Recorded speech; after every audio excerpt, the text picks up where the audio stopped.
నా భుజం మీద కాసేపు జెండా ఉంది, నా శిరస్సు మీద అమ్మవారి ఆశీస్సులున్నాయన్న. ఇక్కడ భయపడే ప్రసక్తి లేనా? రే ఆంజనేయ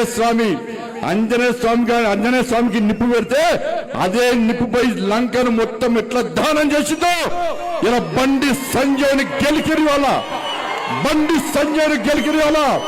మీరు పెట్టిన నిప్పు ఒక ఆంజనేయ స్వామిలాగా ఈ దళారుల వ్యవస్థను, ఈ అక్రమార్గ వ్యవస్థను, ఈ కుటుంబ వ్యవస్థను, ఈ అవినీతి వ్యవస్థను పక్కా దగ్ధం చేస్తా, దహనం చేస్తా.